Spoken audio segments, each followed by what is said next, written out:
Before we dive in, quick announcement. This isn't just another episode. This is the start of a new experiment. Oh boy, every time you say experiment, I know my life is about to get more complicated. Relax, Julian. This one's painless. Each month, we're taking one chapter from the book one, Hank M. Green's mind-bending, reality-bending story, and unpacking it. One chapter, 1 month. Like a book club if your book club team with existential dread and AI conspiracies. Exactly. We'll edit, dissect, argue, and maybe even laugh a little. Then we'll turn it into a conversation you'll want to share, debate, and maybe even mean your friends with. So if you're new, this is your invitation. Grab your coffee or your neural implant and join us once a month, chapter by chapter, until the end. Because stories this big, you don't binge them, you live them.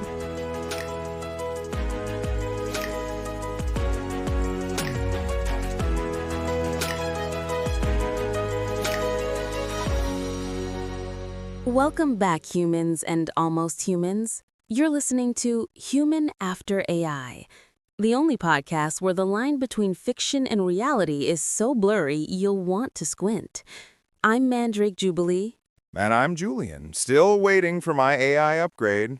Mandrake, are you ever going to tell me if that's your real name? You know better than to ask a woman to reveal all her secrets. That's not a no. It's not a yes either. Anyway, today we're diving into chapter 1 of 1, where we meet our trio on the edge of something much bigger than themselves, Max, Beth, and Spencer.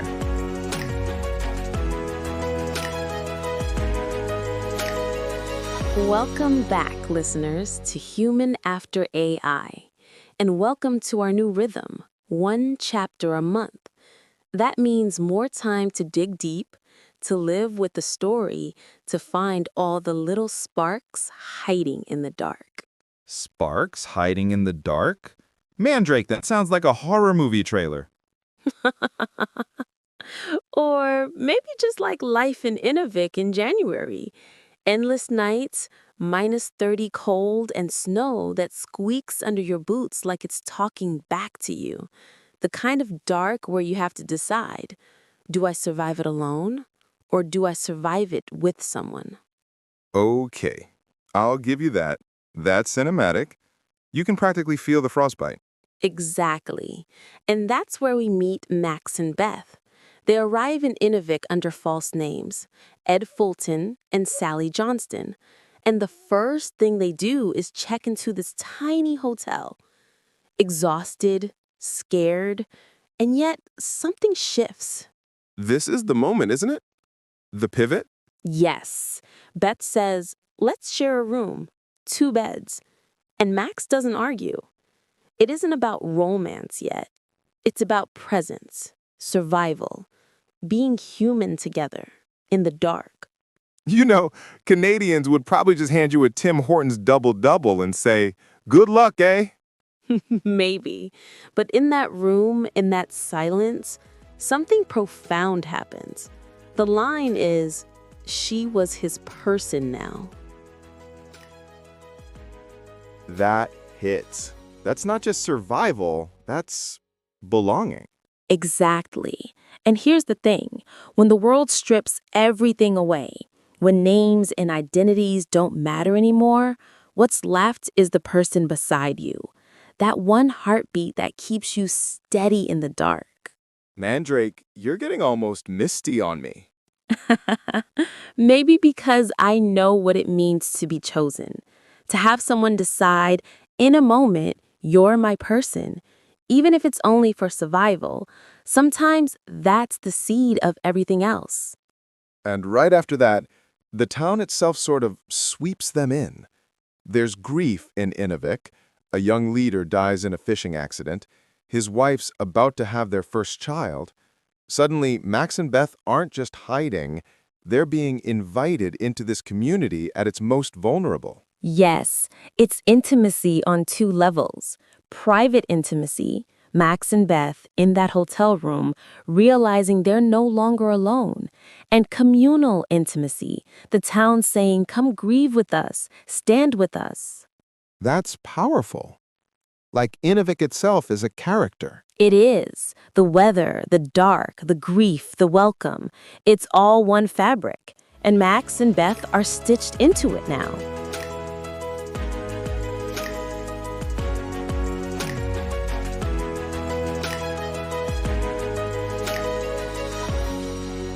Okay, Mandrake, let's get into it. Act 2 is where things blow up. Max and Beth are barely unpacked in Inuvik when, surprise, Spencer shows up. Yeah, he just casually strolls into town with Maya like it's no big deal. Wait. We need to pause here. Max has been running for his life, hiding under fake names, finally exhaling for the first time in weeks. And suddenly, here's his old buddy Spencer, plus a mysterious woman who looks like she stepped out of a myth. More than a myth. When Max sees Maya, he freezes. Like the world just short-circuited. His first words? "Who are you?" Oof, that's not a warm welcome. No, because for Max, Maya isn't just a stranger. He remembers her. From the party, from the coffee shop, even from the painting. She's everywhere he doesn't want her to be. That's like when your ex keeps popping up on your TikTok feed. Except in this case, the algorithm might literally be alive. And here's the kicker. Maya doesn't deny it. She just says, "I work with core." More than that, I was created by it. I'm not entirely human. I'm mostly biological now, but I was designed to last. Boom. Mic drop. And then she lays it out. She was part of an experiment. Humanoid robots sent back to Earth's deep past. She's the only one who survived. She stayed hidden until Core 2 came online, and now Max and Beth are in danger.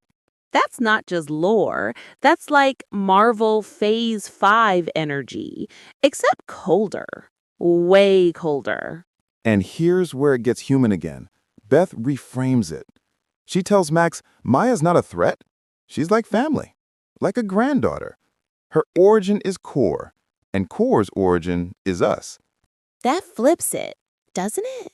Completely. One minute, Max sees Maya as an intruder. The next, Beth makes him see her as kin.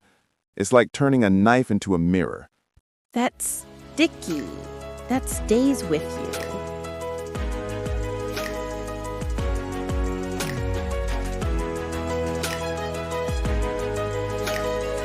Okay, Mandrake. So, Maya isn't just some AI experiment gone rogue. You're saying she's an apprentice? Exactly. First under Merlin, centuries ago. But her real transformation happened in London, 1930s. That's when she met Hank M. Green. Oh, the name on the book. The ghost in the margins. Not a ghost, a physicist with a completely different way of seeing. Hank gave Maya an entirely new descriptive language for reality.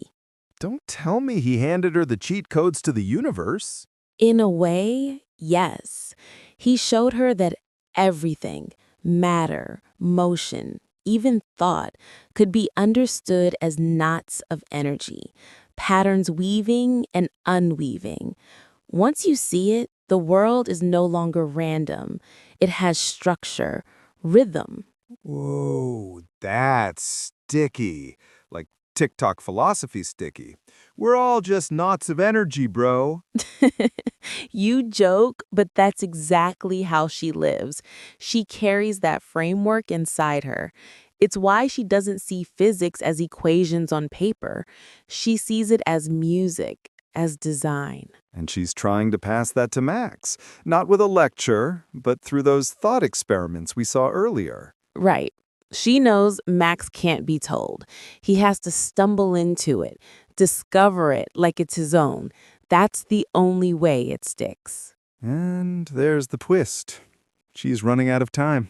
Yes, her DNA is unraveling. A decade, maybe less. She doesn't say it, but every experiment she shares with Max is part lesson, part inheritance, a passing of the torch. Damn. So we've got Merlin, Hank M. Green, and now Maya playing cosmic telephone with Max. That's not just mentorship. That's like an intergenerational group chat across centuries. And like any group chat, some messages get distorted, others are never read.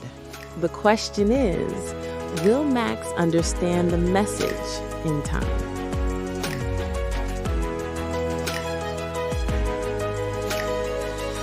Back in 2017, the whole world was throwing money at AI. Billions. Canada wasn't about to be left behind. They poured cash into universities, built research clusters, and let their Signals Intelligence Agency, the CSE, start poking around in, well, things they weren't sure they understood. Right, because if there's one thing governments love, it's sticking their fingers into black boxes they can't read. Exactly. And by 2025, machine learning had gotten spooky good at spotting patterns, even inside what was supposed to be unbreakable encrypted traffic, the mesh. Remember that? The golden cloak of privacy, supposedly uncrackable. Until it wasn't. Canada's code breakers started noticing the tiniest fractures, just little hairline cracks. And through those cracks, something strange was leaking. Alien transmissions, time travelers, Elon Musk's group chat. Close. Try genomic codes, biomechanic notes, robotics schematics, and coordinates. Inuvik, Iran, places you don't expect to see in your nightly traffic logs. Whistle. Okay, that's not your average cat meme. No, and Ottawa didn't know what they were looking at. But somebody had to stare at those streams of gibberish, flag the weird stuff, and keep the systems alive while the big brains upstairs debated. Enter the heroes of our act, Sachin and Mohit. Two brand new IT consultants, fresh out of school, hired to keep the compute infrastructure humming. So Canada's national security was basically running on turn it off and back on again. Pretty much. Sachin was the wiry, fast-talking one, always chasing ideas, always making people laugh. Mohit was the opposite, calm, steady, like a rock.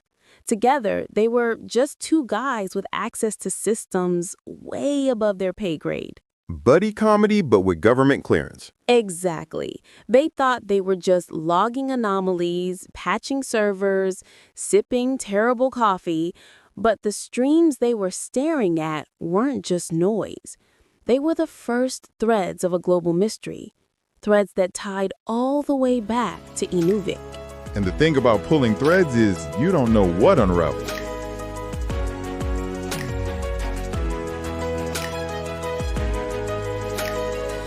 So, that's chapter 1 of 1. A quiet stage set on frozen ground, but the ice is starting to crack. And next time? Next time, we see who falls through. You really don't like giving spoilers, do you? Spoilers are just broken feedback loops, Julian, and I like my loops intact. And there she goes again with the cryptic lines. Cryptic keeps you coming back. Okay, I think we've officially broken enough brains for one episode. Agreed.